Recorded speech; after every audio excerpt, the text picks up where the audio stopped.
ঝুনকাইল যুব সমাজের উদ্যোগে অনুষ্ঠিত হলো এক ব্যতিক্রমধর্মী ও প্রাণবন্ত আয়োজন ঝুনকাইল মিলন মেলা ২০২৬। ঝুনকাইল গ্রামের সবার মিলন, সম্প্রীতি এবং গ্রামের ঐতিহ্যকে নতুন প্রজন্মের কাছে তুলে ধরতেই এই মিলন মেলার আয়োজন।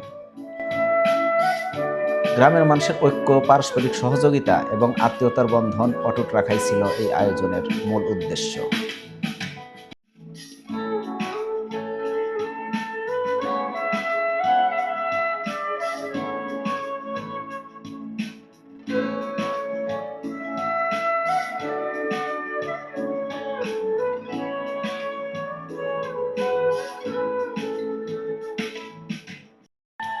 ঝুনকাইল গ্রামটি সিরাজগঞ্জের কাজীপুর থানাধীন শুভগাছা ইউনিয়নের একটি প্রসিদ্ধ গ্রাম ছিল। কিন্তু কালের সাক্ষী এই গ্রামটি যমুনা নদীর করাল গ্রাসে ১৯৯১ সালে আংশিক এবং ১৯৯৩ সালে সম্পূর্ণ বিলীন হয়ে যায়।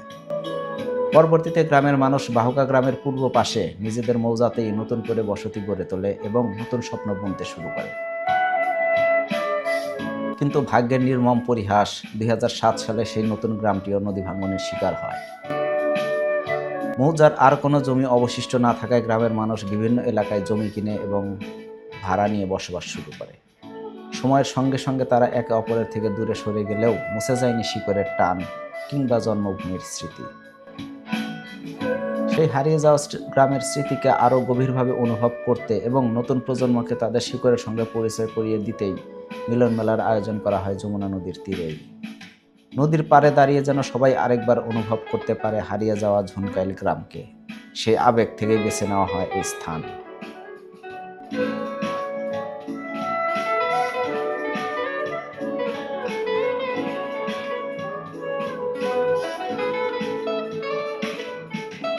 দিনব্যাপী এই মিলন মেলার সূচনা হয় একটি বর্ণাঢ্য মোটরসাইকেল শোভাযাত্রার মধ্য দিয়ে।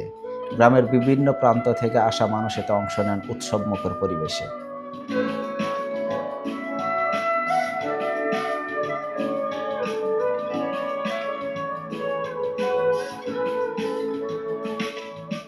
এরপর শুরু হয় পরিচয় পর্ব। দীর্ঘদিন পর একে অপরের সঙ্গে দেখা হওয়ার আনন্দ, শৈশবের বন্ধুদের ফিরে পাওয়া, পুরনো দিনের স্মৃতিচারণ, সব মিলিয়ে আবেগঘন এক পরিবেশের সৃষ্টি হয়। ধন্যবাদ, কি পরিমাণ ধন্যবাদ। এরপর ছিল ইতিহাস ও স্মৃতিচারণের পর্ব। প্রবীণরা তুলে ধরেন হারিয়ে যাওয়া ঝুনকাইল গ্রামের নানা স্মৃতি, নদী ভাঙ্গনের বেদনাময় দিনগুলোর কথা এবং সেই সব সময়ের সংগ্রামের গল্প।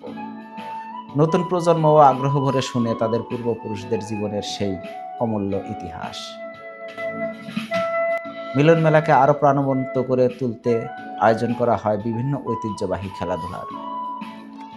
মহিলাদের বালিশ খেলা, শিশুদের বল নিক্ষেপ প্রতিযোগিতা এবং ছেলেদের হাড়ি ভাঙা সহ নানা খেলায় অংশ নেন গ্রামের মানুষ। আনন্দ উচ্ছ্বাসে মুখর হয়ে ওঠে পুরো অনুষ্ঠানস্থল। গ্রামের যুব সমাজের একাংশ একটি প্রীতি ফুটবল ম্যাচেও অংশগ্রহণ করে। খেলাধুলার এক পর্যায়ে ঘটে একটি মজার ঘটনা। ঝুনকাইল গ্রামের সবার প্রিয় জাতীয় মামা হিসেবে পরিচিত শহীদুল কাকাকে সবাই মিলে হাসি আনন্দের মধ্যেই পানিতে চুবিয়ে দেয়। তিনি সবার মামা হলেও আমার আপন কাকা হন তিনি। আয়োজনের আরেকটি আকর্ষণ ছিল কাজীপুর অঞ্চলের ঐতিহ্যবাহী পিঠুলি ভোজ।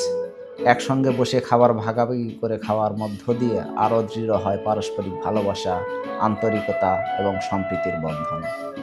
এরপর বিভিন্ন প্রতিযোগিতার বিজয়ীদের মাঝে পুরস্কার বিতরণ করা হয়। প্রথম হয়েছে, তোমার নাম কি? আজকের অনুষ্ঠান তোমার কেমন লেগেছে? এটা হচ্ছে বালিশ খেলা, বালিশ খেলার প্রাইজ। আর কি আরো প্রাইজ আছে? প্রাইজ দিতে ভরা। প্রাইজ আমরা ও তো অনেক প্রাইজ, একাই তো অনেক প্রাইজ নিয়ে গেছেন আপনি। আমাদের জন্য প্রতি বছর এরকম মিলন মেলা হয়, আমরা যেন আসতে পারি। সবশেষে গ্রামের মুরব্বীরা সবাইকে নিয়ে সংক্ষিপ্ত এক মত বিনিময় সবাই বসেন। সেখানে গ্রামের মানুষকে ভবিষ্যতে একতাবদ্ধ থাকার, একে অপরের পাশে দাঁড়ানোর এবং নতুন প্রজন্মের কাছে ঝুনকাইলের ইতিহাস ও ঐতিহ্য পৌঁছে দেওয়ার আহ্বান জানানো হয়।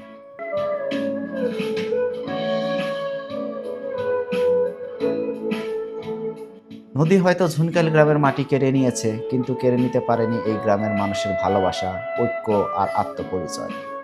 ঠিকানা বদলেছে বসবাসের স্থান, কিন্তু ঝুনকাইল আজও বেঁচে আছে প্রতিটি মানুষের হৃদয়ে।